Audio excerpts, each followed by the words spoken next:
저희가 지난주에 기독론 우리 세 번째 주제인 초림의 주에 대한 말씀을 저희가 나누기 시작했죠. 오늘 다시 한번 이 내용 정리하면서 시작하도록 하겠습니다.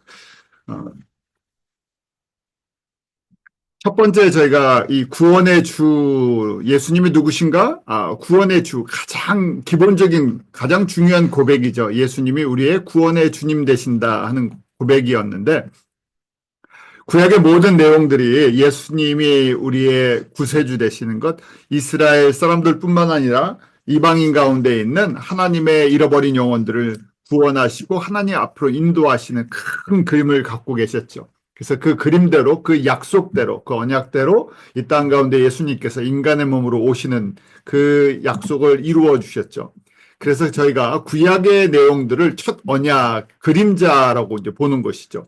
그 첫 언약은 바로 동물의 피를 통해서 하나님께서 하나님의 자녀들, 잃어버린 하나님의 자녀들의 죄를 씻어주신다는 언약을 맺어주신 거예요. 피의 언약이죠. 유월절 어린 양을 통해서도 보여주셨고, 또 율법을 통해서도, 또 성전의 예배를 통해서도 그 언약들이 어떤 언약인지를 보여주셨어요.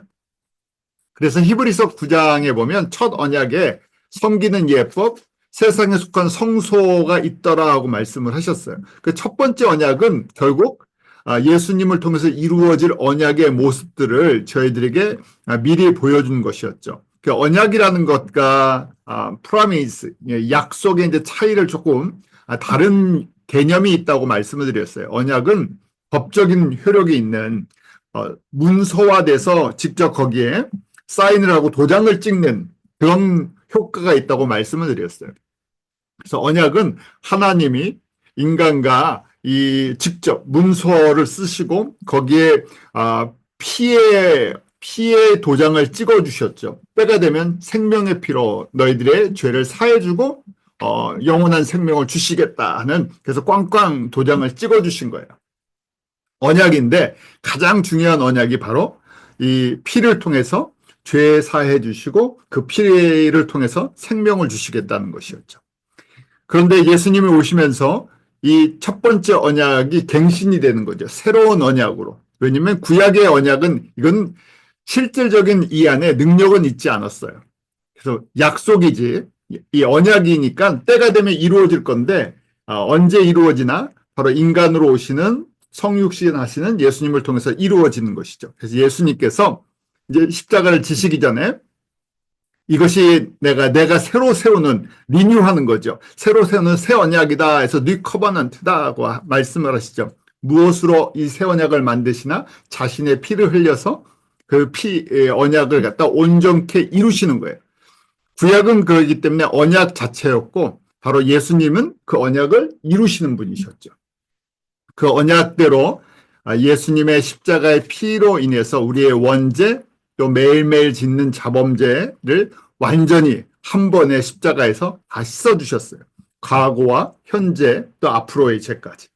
그리고 또 모든 하나님의 잃어버린 자녀들 주시기로 약속한 이 생명의 피를, 죄사함의 피를 주기로 약속한 모든 사람에게 미치는 거죠. 그래서 단번에 십자가에서 완성한 것이죠. 저희가 성전을 통해서도 또 이 예수님의 이 피의 언약이 어떻게 이루어지는지 어떤 능력이 있는지 보여주셨다 그랬죠. 그래서 성소의 구조와 지성소의 모습을 히브리서 9장부터 9장 2절부터 설명을 해주고 있어요. 이거는 여러 번 강조해 드렸기 때문에 저희가 하나님의 보좌 앞에 나가서 기도하고 찬양한다는 그림을 가지시고 이 그림을 외우자 그랬었죠. 그래서 이걸 외우시는 게 참 좋아요. 왜냐하면 이 그림대로 내가 이것이 하늘에 있는 하나님의 보좌에 대한 모형이에요. 그래서 하나님의 보좌 앞에 나가는 것이 무엇인가? 저희가 이 그림대로 성소와 지성소를 지나서 지성소 안에 언약궤가 있잖아요. 지성소 안에 언약궤가 하나님의 보좌다. 그래서 성부 하나님이 앉아 계시고 그 오른편에 성자 예수님이 계시죠. 성령님이 운행하시면서. 그래서 저희가 감격이 있잖아요. 보좌 앞에, 하나님 보좌 앞에 나가서 기도와 찬양을 한다는 그 감격이 있는데 이 그림을 그려보면서 우리가 그렇게 하나님 보좌 앞으로 어린 양 예수 그리스도의 피를 힘입고 나아가는 모습들을 자꾸만 그려보시는 거예요. 특별히 저희가 이 언약궤가 하나님의 보좌인데 그 언약궤 안에 우리 아론의 쌍난 지팡이, 만나, 그리고 10계명의 돌판이 들어있다고 기록이 되어 있죠. 그래서 그 각자는 삼위 하나님을 상징적으로 보여주는 거다. 그래서 아론의 쌍난 지팡이는 광해 생활 동안 이스라엘을 인도하는 성령님의 모습, 만나는 매일매일 우리에게 영의 양식을 공급하시는 예수님, 십계명의 돌파는 모든 언약을 저희들에게 허락하시는 성부 하나님의 그 권세와 약속, 이런 것들을 한번 그려보면서 그 안에 삼위 하나님의 보좌와 그 임재를 저희가 상징한다 그랬어요. 그러니까 특별히 이 언약궤의 뚜껑, 저희가 이 뚜껑이라 그러죠. 언약궤의 뚜껑이 속죄소다라고 말씀을 드렸어요. 속죄소, 멀시 시트인데 정확하게 이야기하면 거기가 바로 예수님의 피가 흐르는 그 보좌, 자리가 시작되는 곳이다. 이렇게 한번 볼 수 있는 거죠. 왜냐하면 그 속죄소를 덮는 영광의 그룹들이 있으니라고 되어 있죠. 그래서 속죄소 위에 양의 피를 뿌리는데 그 자리가 바로 하나님이 앉아 계시는 자리, 예수님이 앉아 계시는 자리. 그래서 지금 그룹 천사 둘이 날개로 그 하나님의 위엄과 영광을 쫙 덮고 있는 모습이죠. 그래서 여기를 속죄소, 이 뚜껑을 속죄소라 부른다 하는 거 기억하시고, 이 지금 그룹 천사가 이렇게 날개로 감싸고 있는 모습. 그러기 때문에 계시록 5장, 7장에 보면 그 보좌 앞에서 허다한 하나님의 백성들이 흰옷을 입고 찬양하는 모습이 나오잖아요. 그 모습이 이 모습을 한번 거기다 대비시켜 보시면 될 것 같아요. 그래서 이 그룹 천사들이 하나님의 보좌를 지키고 있는데 이 앞에 그 24장로, 그 다음 천사들, 그 다음에 하나님의 신실한 어린 양의 신부가 되는 사람들이 그 안에 둘러서서 찬양을 하는 모습이에요. 뭐 저희가 비교할 수는 없지만 이 세상에 그 어떤 유명한 사람들이 콘서트를 하면 그 앞에 무대 바로 앞에 나와 있는 사람들 있잖아요. 제일 비싼 돈을 내고 그것과는 비교를 할 수 없겠죠. 그렇지만 보좌 앞에서 찬양을 하는 사람들, 그 흰옷을 입고 나라와 백성 방언 가운데 허다한 무리가 흰옷을 입고 찬양을 하는데 그 사람들을 저희가 계시록의 모습을 봤을 때 어린 양의 신부들 같은 사람들. 이 땅에서부터 이걸 연습을 하고 그걸 사모하는 사람들이죠. 근데 그 하나님의 보좌 앞에서 찬양하는 것을 정말 감격스럽게 생각하고 감사하고. 저희가 주일 예배를 드리든 예배를 드릴 때마다 바로 그런 모습을 저희가 머릿속에 비주얼라이즈 하는 거죠. 내가 그렇게 보좌 앞에서 하나님을 찬양하는 모습. 저희가 사람의 마음도 하나님의 이 성전의 모습과 같다고 한번 그렇게 그림을 그리자 그랬죠.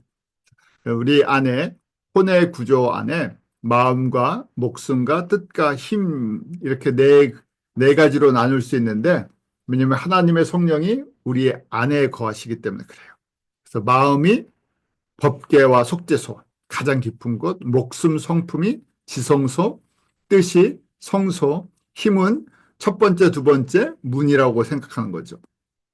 그래서 저희가 우리의 문을, 마음의 문을 열어라 그러죠. 우리 혼의 문을 열어라. 왜냐하면 성령님이 들어오시고 예수님이 그 안에서 우리를 다스릴 수 있도록. 근데 우리의 상처가 많고 우리 안에 아픔이 많고 그러면 이 문을 잘 안 열게 되죠. 사람도 그렇잖아요. 내 속을 안 보이고 싶죠. 그래서 상처가 많고 이 안에 어두운 것들이 있으면 잘 안 나타나려고 그래요. 마찬가지로 저희가 하나님 앞에 가서도 우리 안에 쓴뿌리가 많고 상처가 많으면 우리의 마음을 열어서 우리 예수님께서 이 모든 것을 들여다보시고 다스리도록 해드려야 되는데 잘 이게 안 열릴 때가 있어요. 안 열린다는 얘기는 무슨 얘기냐? 예수님의 피가 어디까지 들어와야 돼요? 예수님의 피가 지성소 안에 언약궤 속죄소까지 들어와야 되는데 우리가 마음의 문을 이 혼의 문을 잘 못 열면 그렇게 이 은혜가 들어오지 않는 거예요. 은혜가 흘러가질 않죠. 그래서 앞부분만 살짝 들어왔다. 말씀이 들어와도 그렇죠. 말씀을 저희가 깊게 묵상하고 받아들여야 되는데 말씀이 어디서 멈출 수 있겠습니까? 이 혼의 문을 제대로 안 열면요. 3번의 문을 조금만 열면요. 말씀이 어떻게 돼요? 조금 들어오다가 말씀의 맛을 느끼지는 못하는 거예요. 성령님은 강제로 하시지 않는다 그랬죠. 우리의 의지가 우리의 마음의 문들이 열려서 성령님을 초청을 하셔야 돼요. 예수님을 초청하셔야 돼요. 그래서 예수님이 어디 앉아 계셔야 돼요? 우리 마음의 중심에 5번에 앉아 계셔야 돼요.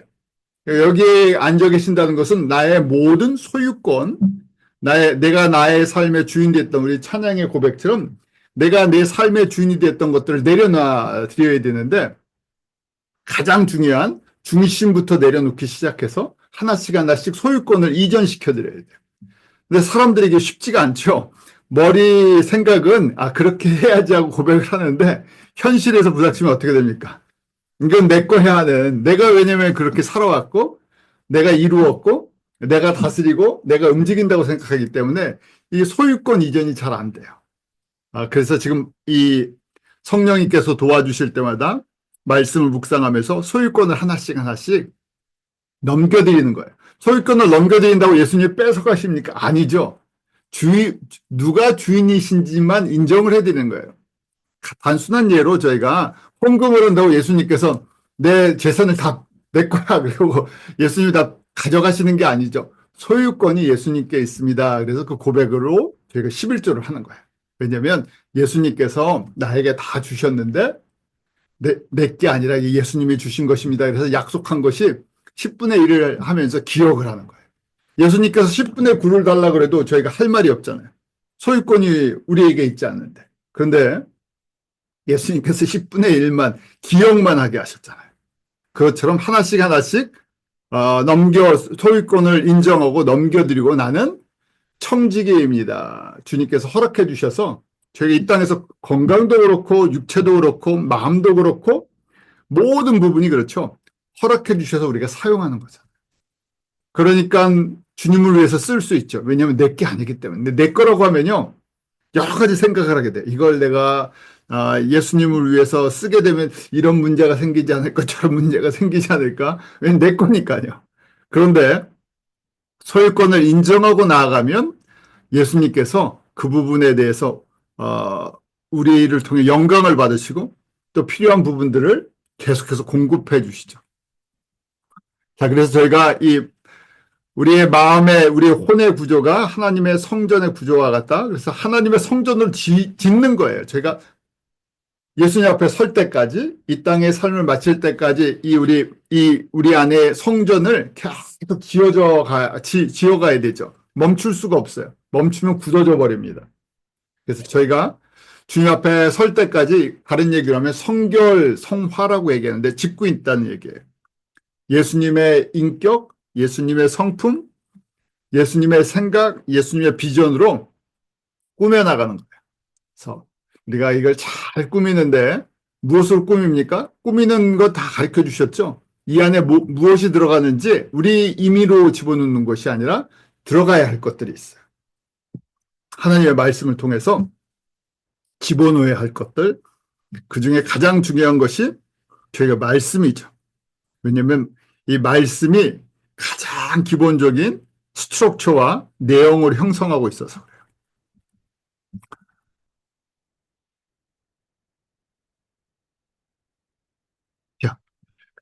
자, 저희가 창세기 2장에 보면 우리 선악을 알게 하는 나무 그 열매를 먹으면 죽으리라 그렇게 말씀하셨죠. 왜냐하면 이 나무는 이 열매는 먹는 목적이 아니라 선악을 분별하는 다른 얘기로 하면요. 창조주를 분별하는 거예요. 어느 곳에 무엇을 하든지 선악을 아는 동산 중앙에 있는 이 선악을 알게 하는 나무를 딱 보면 어떻게 된다고요? 영의 눈이 밝아진다는 거예요. 진짜로요. 우리는 피조물이구나. 우리의 창조주는 삼위 하나님이시구나. 예수님이시구나. 딱 그걸 바로 인식을 하니까 어떻게 합니까? 우리는 하나님의 영광을 위해서 지음받은 존재이구나. 우리의 모든 소유권은 예수님께 있구나. 내가 예수님께 순종하면 예수님께서 나의 모든 것들을 공급하시는 하나님이시구나. 하나님이 누구신가를 정확하게 깨닫게 해주는 그런 지식과 지혜와 명철을 공급해 주는 거죠.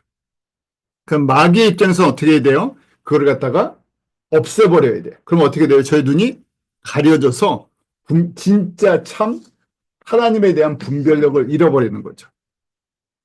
저희가 그래서 선악을 알게 하는 나무의 열매를 먹고 결국은 죽죠. 죽는다는 것, 영과 혼과 육이 죽는다고 말씀드렸어요. 그래서 그 영은 마귀의 영으로, 혼은 마귀의 성품으로 바뀌는 것. 그다음에 육은 시간으로 들어가서 결국 나이 먹고 병들고 썩어서 흙으로 돌아가는 거였죠. 이 상태에서 바로 예수님께서 인간의 몸으로 여자의 후손으로 오시는 그 하나님의 구원 계획을 저희들에게 보여주시죠. 창세기 3장 15절이 원시복음이다. 저희가 여러 번 공부했어요. 가장 중요한 것. 언제부터 복음이 시작됐습니까? 언제부터 하나님의 구원 계획이 시작됐습니까? 창세전부터예요. 그런데 구체적으로 언제 나타났습니까? 첫 번째 나타난 것이 창세기 3장 15절이에요. 아담과 하와가 범죄한 이후에 이미 범죄할 거 알고 계셨죠? 그래서 왜 이 과정을 허락하셨나? 그냥 단순하게 생각하면 하나님의 사랑을 그냥 거저받으면 그 가치를 너무 모르는 거예요. 그래서 저희가 이 땅에서 하나님의 사랑과 하나님의 은혜가 얼마나 큰 것인지를 직접 이 땅에서 겪고 우리가 진심으로 우리의 마음과 성품과 뜻과 힘을 다하여 여호와 하나님, 우리 하나님만 사랑하겠습니다. 그런 고백을 하면서 관계를 맺어가기 위한 과정들이다 그랬었어요. 그래서 이 땅 가운데 남자의 자손은 죄를 이어받는데 죄가 없는 모습으로 오실 준비를 하시는 것이 여자의 후손, 남자를 거치지 않고 여자의 모습으로 여자의 후손 동정녀를 통해서 오시겠다고 하시는 거였죠. 창세기 3장 15절 오셔서 그 사단의 머리를 상하게 하고 죽음과 사망, 죄의 권세를 깨뜨려 버리실 것. 그렇지만 십자가에서 그 십자가를 지는 과정의 부끄러움과 그 상처를 입으실 것을 갖다가 표현해 주고 있어요. 그래서 이 창세기 3장 15절이 우리 원시복음이다 말씀드렸어요. 그 후에 구약의 모든 사건들이 여자의 후손으로 오시는 이 예수님에 대한 상징적인 사건들을 하나씩 보여준다 그랬었죠. 그래서 저희가 하나님의 구원 계획할 때 공부했었는데 가죽옷의 어린 양, 무화과 나무 옷을 아담과 하와가 바로 지어서 입었는데 사람이 사람의 부끄러운 죄를 감출 수가 없다는 거예요. 사람끼리는 감추죠. 사람은 속일 수가 있어요. 그런데 누구는요? 하나님은 속일 수가 없어요. 아무리 멋진 옷을 지어 있고 아무리 말을 잘하고 아무리 포장을 잘해도 하나님은 어디를 보시기 때문에 중심을 보시기 때문에. 그래서 중심, 우리 마음의 중심까지 뭐가 흘러 들어가야 돼요? 동물의 피가 흘러 들어가야 돼요. 그래서 상징적으로 하나님께서 동물을 죽이고 그 가죽옷을 입히는, 그래서 동물의 피로 덮어주실 거고 동물의 옷으로 덮어주실 것이라는 하나님의 구원의 계획을 이 옷을 통해서 보여줬어요. 재밌는 얘기로 그래서 사람의 의상, 우리 의류 문화는 이때부터 시작했다. 무화과 나무 잎부터 사람들이 옷을 입는 그런 문화가 만들어졌다. 그렇게 볼 수 있죠. 그다음 세 번째, 저희가 아벨의 제사 통해서 하나님이 희생제물을 통해 제사를 받기 원하신다는 것. 이 부분은 저희가 하나님의 구원 계획할 때 공부를 다 했던 거죠. 지금 이 말씀을 또 드리면 아마 몇 시간을 해야 되니까 일단 이렇게 하시고 다음 기회가 있을 때 또 하나님의 구원 계획 다시 공부할 때 더 자세히 말씀드릴게요.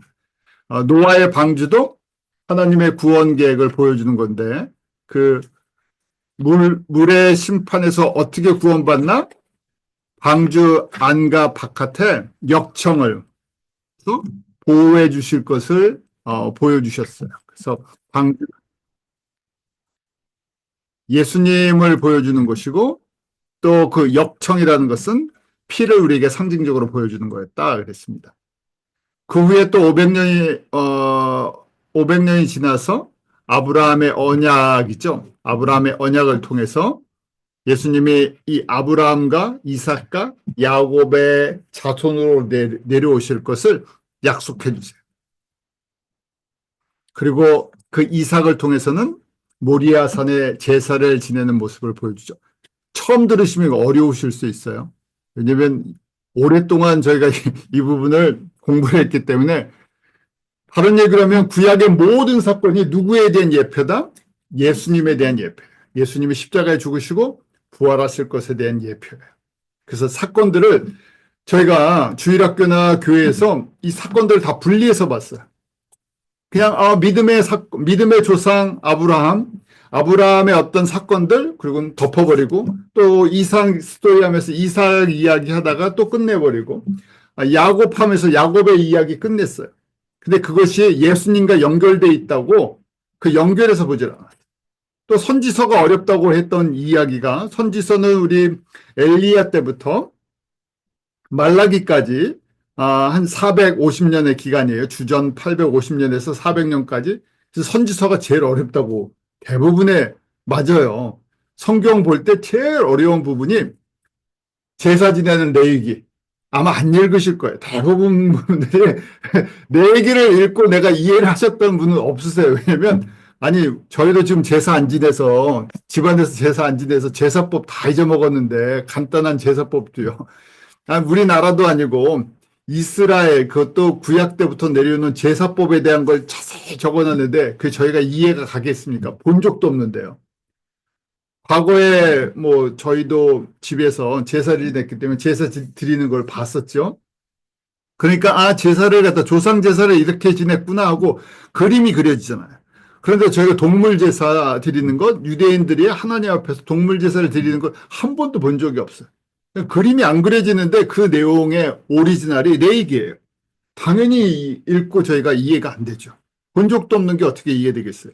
이스라엘 사람들은 이해할 수 있어요. 왜냐하면 이스라엘 사람들은 그 문화와 역사 속에서 그 말씀을 갖다가 모형대로 성소와 성전에서 계속해서 제사를 지내왔기 때문에 일상이었어요. 근데 저희는 아니잖아요. 그러니까 어렵죠. 그런데 그것이 뭐에 대한 예표였다? 예수님의 십자가의 죽으심에 대한 예표죠. 그래서 저희가 이렇게 준비하셨구나 하고 예수님을 거기에 예수님이 십자가를 지고 죽으시는 모습들을 거기에 매칭을 했을 때 이해가 되는 거예요. 마찬가지로 지금 모든 구약의 중요한 사건들이 예수님과 연결되어 있다는 거예요. 그래서 유월절, 10가지 재앙과 유월절, 모세를 통해서 보여주는 이 모든 것이 하나님이 어린 양 예수를 통해서 우리를 구원하시는 걸 보여주신 거다. 다윗과 솔로몬의 성전을 통해서도 또 그 성전의 예배가 어떻게 죄 있는 하나님의 백성들이 하나님 앞에 나아가는 길이 무엇인가를 보여준 것이다. 구약의 선지자 엘리야 때부터 말라기까지 주전 850년부터 400년까지 그 선지자들을 통해서 이스라엘 역사죠. 이스라엘 백성들이 하나님도 섬기고 문제가 뭐였습니까? 우상도 섬기는 거였어요. 양다리 걸친다 그러죠. 그것이 구약 성도들이라고 이제 표현하는데 구약 교회 구약 성도들의 문제였어요. 제일 심각한 것이 대부분의 사람들이 다 우상을 섬겼다는 거예요. 한쪽에서는 성전에서 예배를 드리는데 선지자들의 말씀도 듣는데 대부분이 다 우상을 섬겼어요. 그래서 선지자들 중에서 참 선지자 하나님의 말씀을 온전히 전하는 사람들이 인정을 받지 못하는 시기가 그 구약의 선지 시대였죠. 그래서 그럴 때마다 주변의 나라들을 통해서 한 번씩 징계를 해주세요. 그리고 정신을 차리게 잠깐 회개하고 돌아왔다가 다시 또 우상을 섬겨요. 왜 이걸 보여주셨나? 신약의 성도들도 같은 패턴으로 갈 거라는 얘기예요. 하나님께서 은혜를 주시고 부흥이 있으면 잠깐 회복이 돼요. 말씀 속에서. 근데 대부분의 사람들이 우상을 섬긴다는 거예요. 하나님보다는 세상에 보이는 것들을 의지하고 더 관심을 가지고 더 사랑하고 그래서 한 번씩 부흥을 통해서 한 번씩 은혜를 베풀어서 회복해 주시는데 대부분의 사람들이 그 큰 은혜를 깨닫지 못하는 과정들을 보여주시죠. 자, 이렇게 하면서 구약의 모든 사건들이 구원의 주 예수 그리스도께 맞춰져 있다는 얘기예요. 이 모습대로 예수님이 정확하게 오세요. 그래서 저희가 구약의 이 내용들을 이해할 때 예수님이 구원의 주라는 것이 아주 클리어하게 저희가 보여지는 거죠. 요한복음 1장 29절에 예수님께서 나오실 때 세례 요한이 이렇게 증거하죠. 1장 29절에 예수께서 자기에게 나오심을 보고 가로되 보라 세상 죄를 지고 가는 하나님의 어린 양이다. 그냥 보이는 게 아니라 예수님이 사람으로 보이는 것이 아니라 구약의 그 예법대로 율법대로 성전에 그 동물 제사를 지내는 것처럼 유월절 어린 양의 모습으로 오시는 그 예수님이 보이는 거였죠. 그래서 하나님의 어린 양 어떤 모습으로 세상 죄를 지고 가는 어린 양이라고 가르쳐 줍니다. 그러니까 저희가 하나님의 말씀을 공부하면서 이 매치가 잘 돼야 되죠. 구약의 모습을 보면서 신약의 예수님이 구약에 이렇게 그려져 계셨구나. 이런 모습으로 우리에게 예표적으로 보여주셨구나 하는 거예요. 그러니까 구약은 제가 자주 말씀드렸는데 구약은 마치 그림책 같다. 왜냐하면 사람들이 하나님이 누구신지 예수님이 누구신지를 아직 정확하게 몰라요. 왜냐하면 예수님이 아직 오시지 않았기 때문에 만나지 않았기 때문에 십자가를 지지 않으셨기 때문에 그래서 아직 구약 성경도 완성이 안 됐죠. 그래서 그때마다 그림을 잔뜩 그려주셨어요. 그래서 직접 이스라엘이라는 나라와 역사를 통해서 한번 영화같이 보여주시면서 그 밑에 어떻게 해요? 자막을 좀 달아주세요. 그 자막을 달아주는 게 선지자가 글을 남기든지 아니면 믿음의 사람들이 이 구약 성경이 기록하는 분들이 남겨주신 거예요. 그래서 그림을 보면서 이 말씀이 이 말씀이었나 보다 하고 그러고 봤던 거죠. 저희는 어떻습니까? 실체 되신 예수님과 구약과 신약의 말씀이 완성된 걸 보니까요. 저희는 완전체를 보는 거예요. 그것이 다른 거죠. 그렇기 때문에 구약의 성전은 예표, 그림자예요.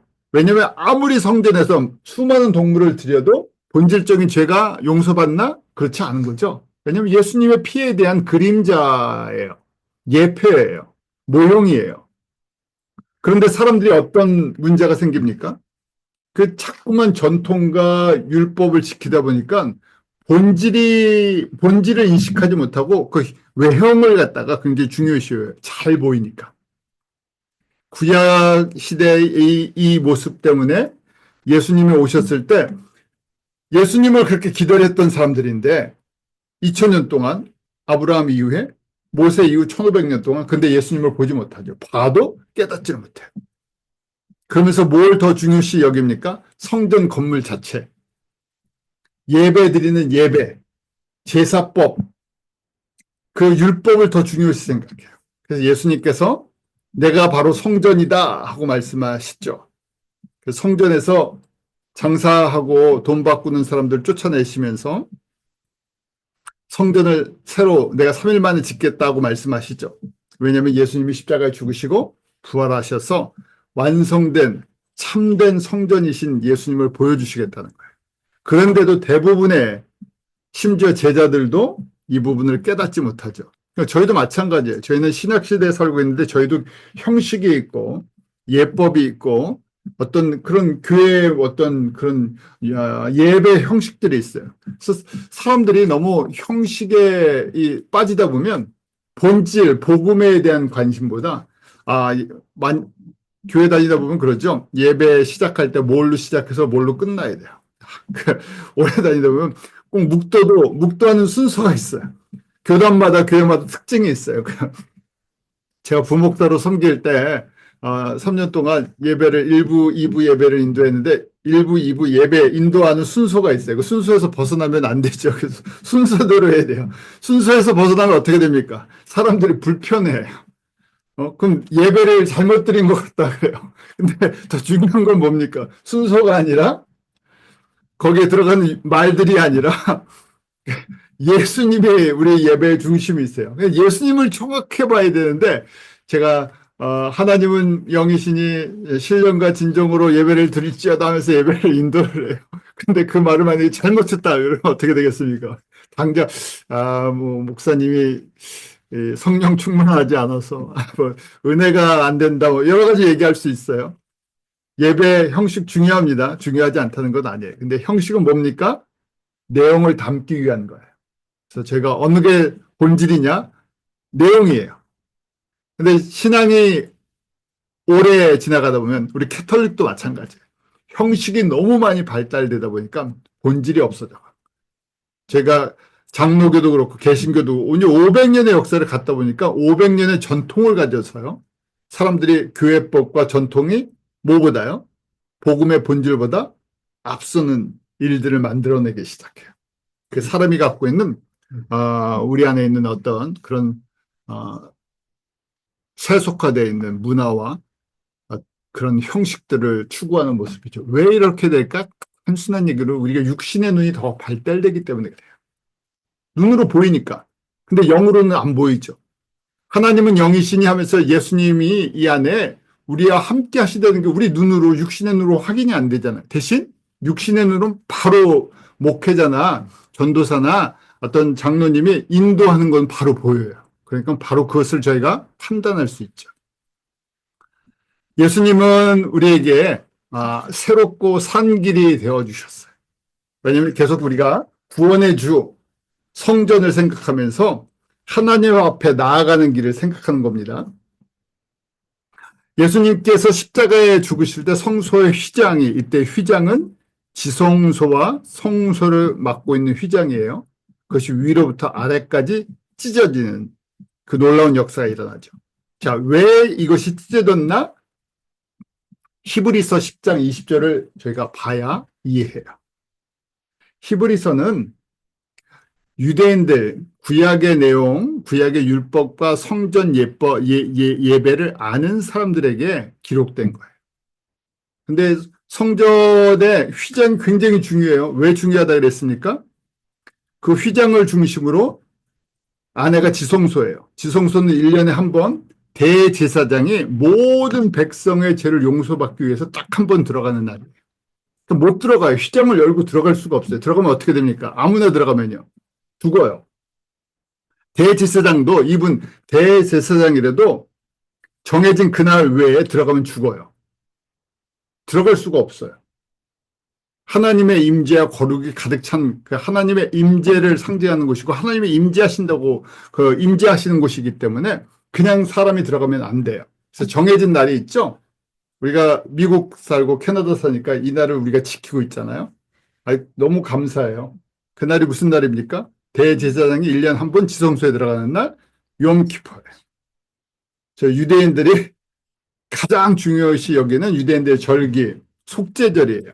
우리가 성경으로 보면 속죄절인데 욤키퍼 데이 오브 어톤먼트인데 대제사장이 모든 이스라엘 백성들의 죄를 용서받기 위해서 1년에 한 번 우리가 그 속죄절 날 들어가는 거예요. 그때까지 그 휘장은 닫혀져 있는 거예요. 들어가면 안 돼요. 그냥 단지 향로만 안으로 집어넣을 수 있어요. 그런데 예수님께서 지금 마태복음 27장에 십자가에 죽으실 때 어떻게 됐다고요? 성소의 휘장이 사람이 아니라 하나님께서 위에서부터 아래까지 찢어버리셨어요. 무슨 얘기입니까? 누구든지 들어올 수 있다는 얘기. 없애버리셨어요. 근데 누구나가 아니라 지금 히브리서 10장 20절 예수 그리스도의 피를 힘입고 해요. 그래서 우리가 다 같이 어떤 권세의 특권을 누렸습니까? 왕 같은 제사장이 되는 특권을 가졌어요. 무엇 때문에요? 예수님의 피 때문에. 1년에 한 번이 아니라 어느 때든지 들어갈 수 있어요. 그러니까 대제사장이 1년에 한 번 들어갈 수 있는 곳인데 누구든지 예수의 피를 힘입고 들어갈 수 있다 그러니까 이게 얼마나 큰 권세인지를 저희가 깨달아야 돼요. 그래야 예수님 앞에 나가는 것이 감격과 감사가 있는 거예요. 제가 예배 드리는데 감사와 감격이 없을 때가 있죠. 매주 그냥 드리니까 형식화될 수 있어요. 아유, 그냥 오늘 좀 피곤한데 그냥 간단하게 좀 예배 좀 드렸으면 좋겠다 생각할 때도 있고요. 무슨 얘기냐면 제가 그 지성소에 들어가서 하나님의 보좌 앞에 나가서야 한다는 이 감격이 얼마나 큰 감격과 특권인지를 제가 자주 잊어버릴 때가 있어요. 그래서 지금 이 말씀을 통해서 이게 얼마나 놀라운 권세구나. 그래서 표현되어 있기를 예수님이 십자가의 죽으심으로 말미암아 그 예수님이 저의 육체가 휘장이라고 그랬죠. 그래서 예수님이 십자가에서 찢겨서 돌아가시면서 그것이 휘장이 찢겨진 거고 예수님이 열어주신 거예요. 누구든지 나를 통해서 하나님 보좌 앞으로 나가라. 그러니까 이 권세를 잘 쓰셔야 돼요.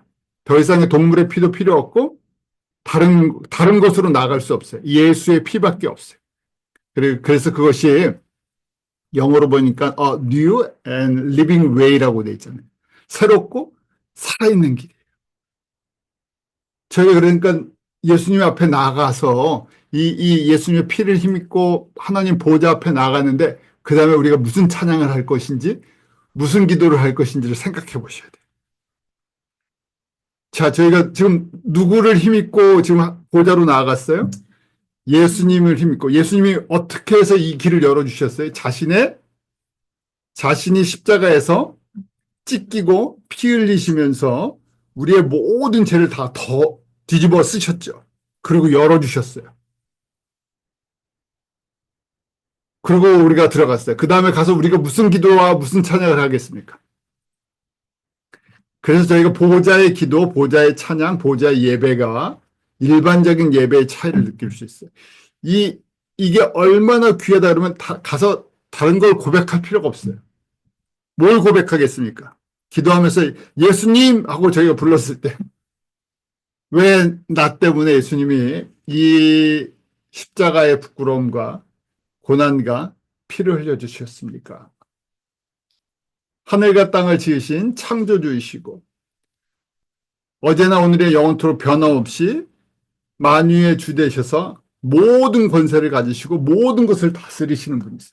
근데 그분이 모든 걸 포기하고 나를 이 앞으로 하나님의 보좌 앞으로 인도해 주시기 위해서 이런 길을 만들어 주셨어요. 그러니까 저희가 돈으로도 어떤 것으로도 비교할 수 없죠. 그냥 예수님을 부를 때 감사와 감격이 있어요.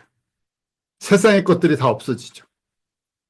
세상의 가치랑 비교할 수가 없잖아요. 그러니까 그 예수님의 나에게 베풀어 주신 그 십자가의 은혜, 그것만 묵상을 하고 그거 찬양하기에도 시간이 부족해요. 하루 종일 그것만 고백해도 돼요. 그러니까 히브리서 12장 2절에 믿음의 주에 온전케 하신 예수를 바라보자 하는데 그 예수님이 어떻게 우리를 그 보좌로 인도하셨습니까? 하나님의 자녀들이 죄에서 자유함을 얻고 하나님 보좌 앞으로 나오는 것이 너무 기쁘신 거예요. 하나님의 은혜와 사랑을 깨닫고 나오는 게 너무 기쁘시니까 뭐라고 돼 있습니까? 그것이 즐거운 거예요. 하나님 앞에 나와서 함께 영광을 누리며 찬양하는 이 모습. 그래서 십자가를 참으사 부끄러움을 개의치 아니하시더니 라고 돼 있죠. 값을 페이해 주셨어요. 그래서 저희가 이 고백하고 이걸 찬양하는 거예요. 그 내용이 어디에 있습니까? 계시록 5장과 7장 우리 보좌 앞에 찬양하는 모습이에요. 일찍 죽임당한 어린 양, 그 예수 그리스도를 통해 구원받은 허다한 무리가 나를 위해 이 십자가의 이 새롭고 산 길을 열어주신 예수님을 찬양하며 하나님 보좌로 나아가서 찬양하는 모습들이에요. 그 모습, 근데 그것이 언제까지 이루어져요? 나라와 족속과 방언, 열방 가운데 있는 하나님의 백성들이 다 살아나고 그 은혜를 깨닫고 그 고백하는 날까지. 지금도 예수님이 그 일을 하시니까 우리도 다른 얘기로 십자가의 피가, 십자가의 은혜가 계속 흘러가는 거예요. 한 군데 머물러 있을 수가 없잖아요. 그래서 그 흘러가는 걸 보면서 저희도 따라가는 거예요. 예수님께서 구원하시는데, 예수님이 은혜를 베푸시는데, 예수님을 알게 하는데 저희도 따라가면서 예수님을 섬기면서 일을 하는 거예요. 그것이 전도와 선교와 교회를 세우고 하나님의 백성을 온전케 하는 일이죠. 그 일을 지금 예수님이 이루고 계시니까 그걸 바라보면서 언약하시고 이루실 것이 확실하니까 저희가 찬양하면서 우리도 그 일을 순종하겠습니다 하는 것이 보호자의 찬양과 기도예요.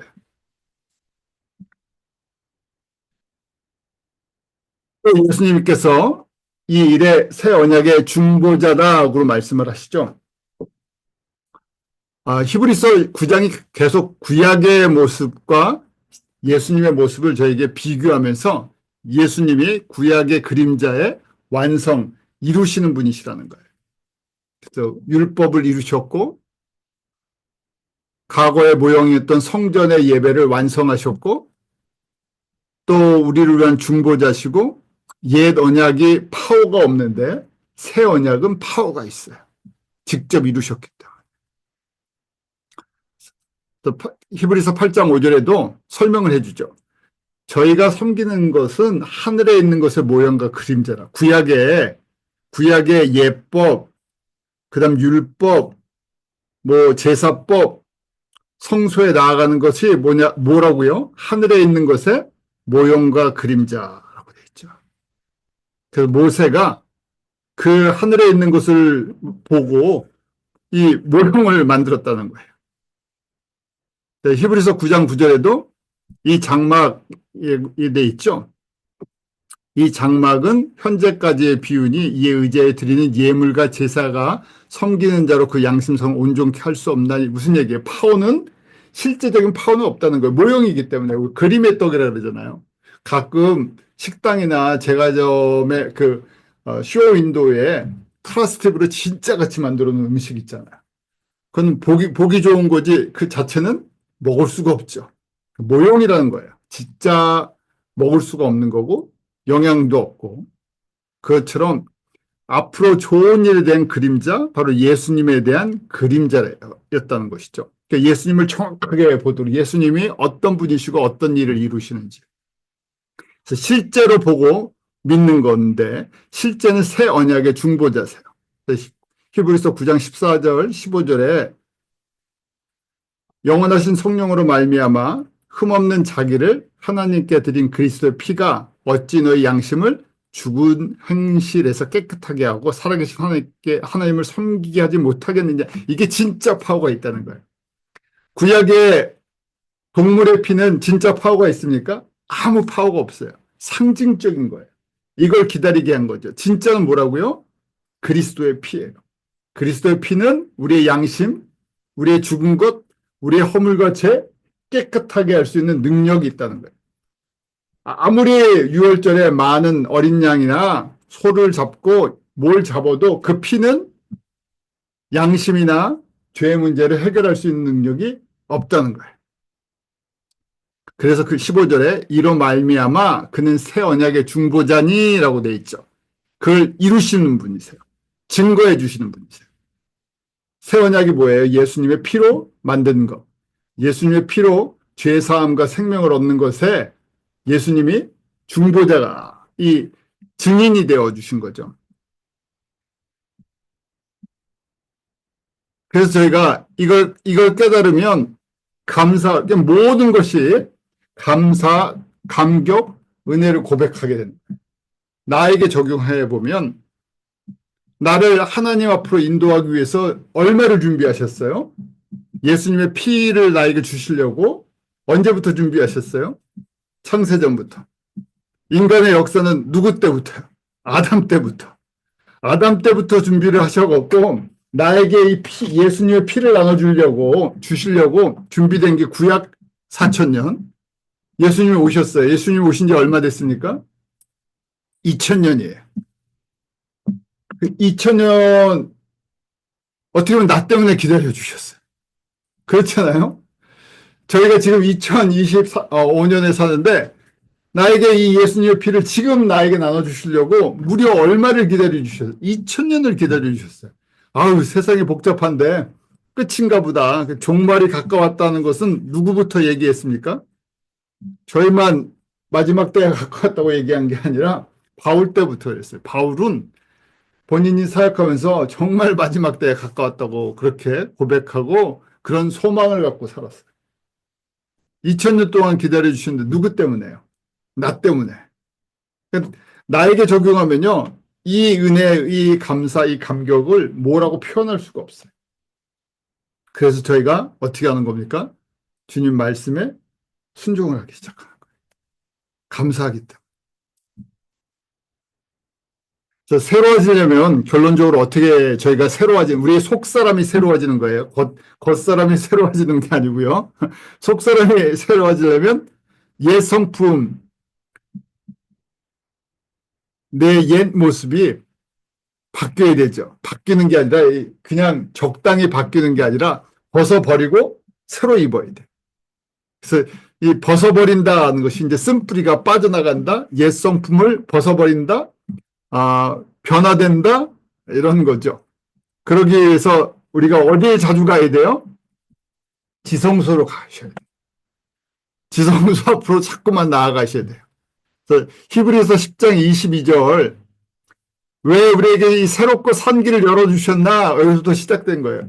우리에게 예수님께서 새롭고 산 길을 직접 자기의 몸으로 열어주셨어요. 휘장을 찢고 열어주셨어요. 왜요? 보좌 앞으로 나가라고.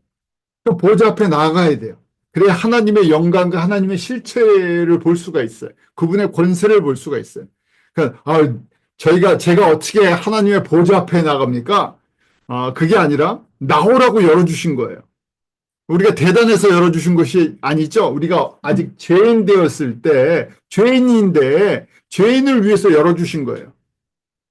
죄인들을 앞으로 인도하기 위해서요. 그래서 나에게 열어주신 길이니까 나아가 되는 거예요. 내가 하나님을 잘 몰라서, 우리가 보통 전도하면 그렇죠. 교회 가자 그러면, 내가 아직 좀 이렇게 고백하시는 분들이 많아요. 내가 지은 죄가 많아서, 내가 허물이 많아서, 내가 부끄러워서 내 교회 못 가겠다. 부끄럽기 때문에 교회 가는 거죠. 왜냐하면 예수님께서 부끄러운 나를 덮어주시고 씻어주시고 죄 없다 인정해 주시고 부끄러운 나를 하나님의 영광의 보좌로 초대를 해주셨어요. 다른 방법은 없어요. 새로워지는 방법 어디로 가야 돼요? 교회 가셔야 되는데 지성소를 가셔야 돼요. 지성소로 나아가야 돼요. 그래서 지금 10장 20절에 이어지는 말씀이에요. 우리가 마음의 뿌림을 받아, 피 뿌림을 받아 양심의 악을 깨닫고 몸을 맑은 물, 성령의 정결케 하심으로 말미암아 씻었으니 우리가 참 마음과 온전한 믿음으로 어떻게 하자고요? 하나님께 나아가자. 다른 길이 없어요. 거기 그래서 히브리서 10장 22절에 영어로 보면 let us라고 돼 있죠. 이렇게 하자 그러고 저희들에게 강하게 도전 주고 있어요. 다른 방법이 없기 때문에 그래요. 저희가 아픕니까? 병원에 가야 돼요. 아무리 얘기 들어도 소용없어요. 병원에 가서 의사를 만나야 되죠. 마찬가지예요. 우리가 문제가 있어요. 다른 방법이 없어요. 새로워지고 싶어요. 다른 방법이 없어요. Let us draw near to God이라고 돼 있죠. 하나님께 가까이 가야 돼요. 근데 어떤 마음으로 가야 돼요? 참 마음과 온전한 믿음. sincere heart라고 돼 있죠. 왜냐하면 내가 참 마음이 뭡니까? 나는 예수님만 사랑합니다. 예수님만 의지합니다. 하는 거예요. 100% 우리 퍼펙트하지 않아요. 그런데 난 이제부터 예수님만 의지하겠습니다. 예수님만 사랑하겠습니다. 고백하는 거예요. 고백하고 저희가 실수할 수 있죠. 그렇지만 고백이 중요해요. 내 의지를 담고 있으니까 제가 그래서 부부관계도 그렇고 그렇죠. 사랑의 고백을 계속 해줘야 된다 그러죠. 표현해줘야 돼요. 알지? 하고 그냥, 고개만 끄덕이는 게 아니라 표현해줘야 돼요. 말도 표현하고 여러 가지로 표현을 해줘야 돼요. 왜냐면 사람은 그렇게 서로 교통하게 돼 있잖아요. 하나님도 우리랑 교제하기 원하세요. 그래서 우리가 고백하는 거를 우리 이 참 마음으로 고백하는 거를 너무 기뻐하세요. 그 다음에 어떤 마음으로 나가야 돼요? 온전한 믿음으로라고 돼 있죠. 그 온전한 믿음이 뭡니까? 예수님만이 나의 죄와 허물과 내 성품을 변화시킬 수 있는 분. 예수님만이 나를 사망에서 생명으로 옮기시는 분이세요. 나의 구원자세요. 예수님만이 나에게 하늘의 영광을 채워주시는 분이세요. 예수님만이 우리가 지금 기독론 예수님이 누구신가 고백하는 거죠. 그게 믿음이에요. 구약 신약 모든 성경이 예수님에 대한 거예요. 근데 저희가 예수님을 모르니까 예수님한테 사랑의 편지를 써야 돼요. 그게 기도와 찬양인데 예수님을 몰라요. 그러니까 사랑의 편지를 써야 되는데 한 페이지를 못 채워요. 쓸 내용이 없잖아요. 그 쓸 내용이 있으려면 어떻게 되니까 예수님이 누군지를 알아야 되는데 예수님과 교제를 해봐야 돼요. 예수님이 앞에 딱 앉아 계시면 너무 좋겠잖아요. 나랑 시간을 보냈으면 너무 좋잖아요. 나랑 같이 먹고 생활하시고 그러면 내가 예수님이 누군지 알겠는데 내가 예수님을 먹고 자고 생활을 안 하니까 누군지를 몰라요. 근데 예수님이랑 교제하는 법이 있죠. 우리 육신처럼 우리의 육신의 사람처럼 교제할 수 있는 게 아니라 말씀을 통해서 예수님이 누군지를 교제할 수 있어요. 왜냐하면 예수님이 말씀이시기 때문에. 그래서 예수님이 말씀을 통해서 예수님이 어떤 분인지 알고 싶습니다. 그러면 누가 도와주세요? 성령님은 예수님을 증거하시는 분이세요. 성령님께서 우리에게 지식도 주시고 지혜도 주시고 명철도 주세요. 그래서 내가 예수님 더 알고 싶고 교제하고 싶습니다. 그러면 말씀을 통해서 예수님과 교제하는 법을 배우기 시작하는 거예요. 그럼 그 말씀이 살아서 운동력이 있어서 어떻게 교제하는지를 알게 하세요. 그 말씀이 이제 비주얼라이즈 되고 내 마음속을 움직이게 되고 여러 가지 또 깨닫게 해주시고 이렇게 하시는 거죠. 그래서 믿음이 생겨요. 로마서 10장에 우리 믿음이 하나님의 말씀을 들으면서 시작이 됩니다. 그래서 이 온전한 믿음, 예수님이 나를 새롭게 해주시고 나의 옛 쓴뿌리 성품을 뽑아내실 수 있는 분이라고 고백을 하는 거죠. 자꾸만 예수님께 나아가는 거예요. 그러면서 그런 예수님을 만나면서 어떻게 됩니까? 진심으로 찬양하고 경외하는 훈련을 하기 시작해요. 목소리의 아름다움이 아니에요. 그래서 저희가 성가대를 하든 찬양팀을 하든 목소리나 기술을 훈련시킬 때가 있어요. 그건 가장 어떻게 보면 보이는 거잖아요. 기교적인 거예요. 목소리나 어떤 화음이나 기술적인 악기를 다루는 것보다 더 중요한 것이 있어요. 그 뭡니까? 내가 예수님과 교제하는 법을 가르쳐줘요. 그러니까 말씀이 없이는 예수님과 교제하는 방법이 없어요. 하나님 보좌로 나아가는 방법 외에는 교제하는 법이 없잖아요. 그래서 우리의 육신이 늙는 걸 막을 수는 없죠. 그런데 우리 영은 어떻습니까? 예수님을 만날 때까지 새로워질 수 있어요.